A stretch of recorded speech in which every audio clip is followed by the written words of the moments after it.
Elaine, and welcome to my channel. Well, today I'm going to be making Mexican cheese soup. Our church is having a Super Bowl Sunday, and what that means is we're all going to bring soup to share, and so I'm doubling this recipe instead of making a single recipe. But in the description below I will include the ingredients for the single recipe, and then if you need to make more than that you can just double it. The single recipe makes about 4 to 6 servings depending on serving size, so you can use that. And I want to wish everybody a Happy New Year. I hope everyone had a Happy New Year, and I do apologize for being behind on my videos, but we've had a lot going on, including the birth of a brand new great-grandson. And I'll maybe show you a picture of that at the end of the video. But anyway, that, and we've taken in some kitties, and here's one that came up to see me here. Let me see if I can get a hold of her. There she is. That's Serena. She was a wild kitty that was living outside, and we brought her in, and you can see she's very tame. Nice little cat. I'm going to put her down. She's very curious as to what I'm doing up here. But anyway, I'm going to go ahead and move you over to the stove. And also for this dinner, I wanted to tell you too, I have made a Texas sheet cake for dessert, and I will include that recipe down in the comments as well. So let me move you over to the stove and we'll get started. Okay, I have sprayed my Dutch oven with some cooking spray, and I have added to my Dutch oven 2 pounds of ground beef. Now, you don't have to use ground beef. You could also use ground turkey or ground chicken sausage, anything that you like. But we prefer the beef, so we're going to use ground beef. And this is fairly lean ground beef that I'm using here. So I'll get this broken up a little bit. And to that, I'm going to add 2 large onions that have been chopped fine. And we're just going to cook and brown this together.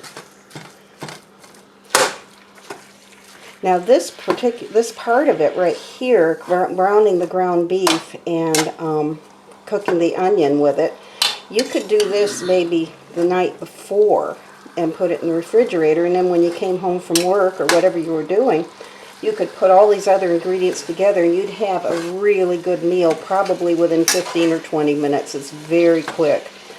As you will see, this is a very, very simple recipe. Very easy to put together, and it is very, very tasty. So I think you'll enjoy this if you try it. So again, all these ingredients are going to be linked below in the description, and you can see how I'm cooking it from here.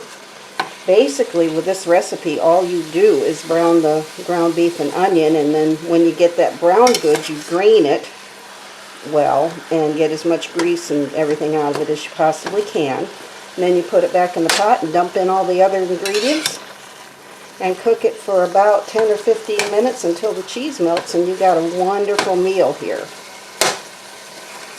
So you could double the recipe like I'm doing for the church dinner if you have a large family or you're going to be having a lot of people over, and it will do just fine. Or if it's just, your small family, you could do this single recipe and that would work well too.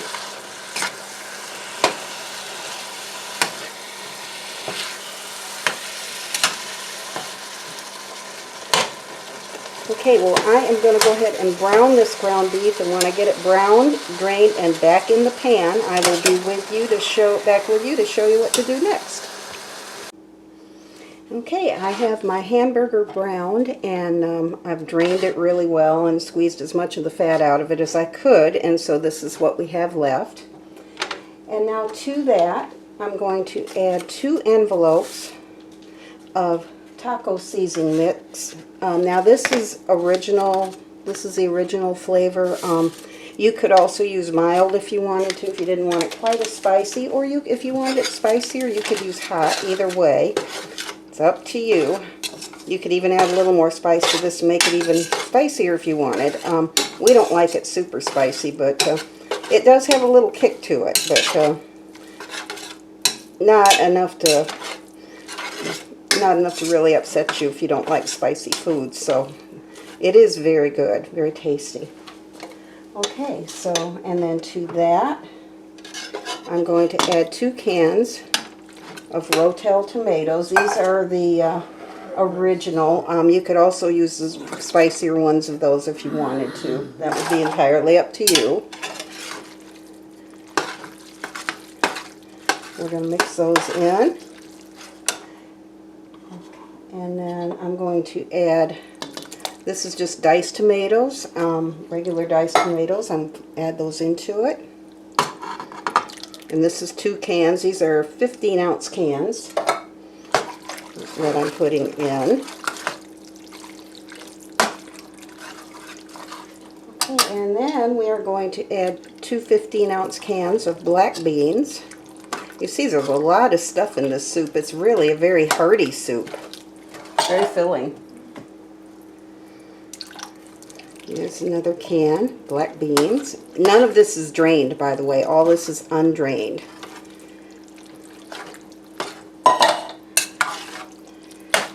Okay, mix that in.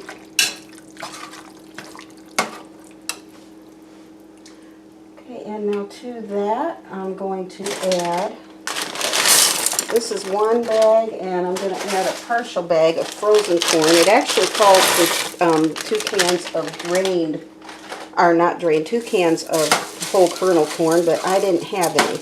I had the frozen corn, and it works just as well. We just put that in there instead. Okay, and to this we're going to add 4 cups of beef broth.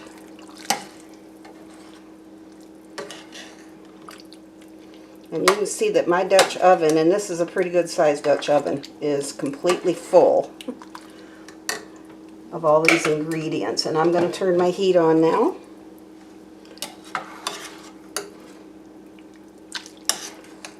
And start cooking this.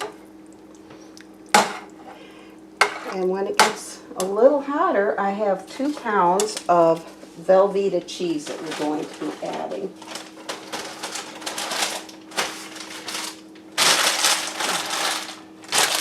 I'm going to clear some of this out of here while we're waiting for this to come up. Get rid of some of these cans. Be right back.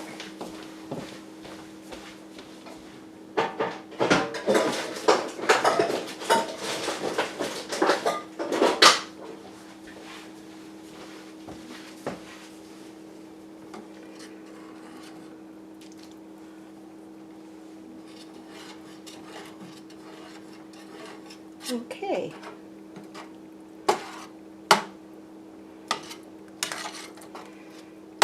Alright, we're going to go ahead and start adding our cheese. And I have 2 pounds of, this is just regular Velveeta that I have cut, and oops, splattered that a little bit, that I've cut into chunks. And we're just going to cook this until this is heated through and this cheese has melted. So it's going to be probably about 15 minutes or so with a pot this size. My smaller pot, it doesn't take as long. And you could also even probably throw all this stuff in a crock pot and do it that way. I don't know how long it would take. Probably wouldn't take very long because everything is cooked already.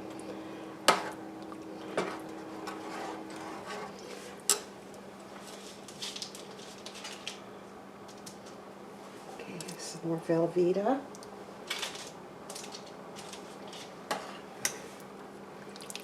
To get this in here.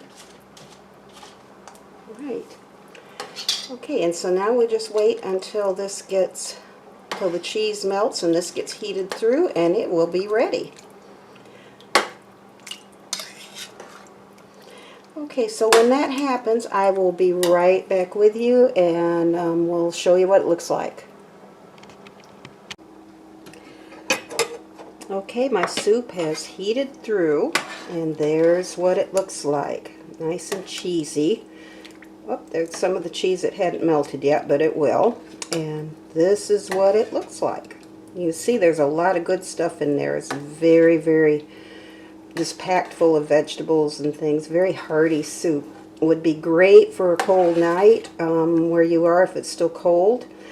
We had 77 degrees here yesterday, so it's not quite very cold here, but anyway, it's a good soup for that. It would be, and it's so easy to make. You could make this on a weeknight with no trouble at all, because it comes together very quickly, even quicker if you're making the smaller recipe, which I didn't this time, but okay, so there it is. Okay, now that soup is done, what I will do is I'm going to let it cool down to room temperature. And once it cools to room temperature, I'm going to put it in the refrigerator, and then tomorrow morning I will take it out, heat it up, throw it in my crock pot, and we'll transport it to the church and plug in the crock pot while we're there so it'll stay hot during the service. And it will be really good. Okay, well, I got a little ramekin, and I just had to get me a taste of this. So hang on just one second. That is so good. I think they're going to really enjoy that at church tomorrow. And if you try that recipe, I really don't think you'll be disappointed. It is very, very good. You could serve that with tortilla chips or whatever you wanted to serve it with. So, okay, well, I hope that you enjoyed this video and found it to be helpful. And if you did, please like and subscribe to my channel. And y'all have a great week, and thanks so much for watching. We'll see you next time.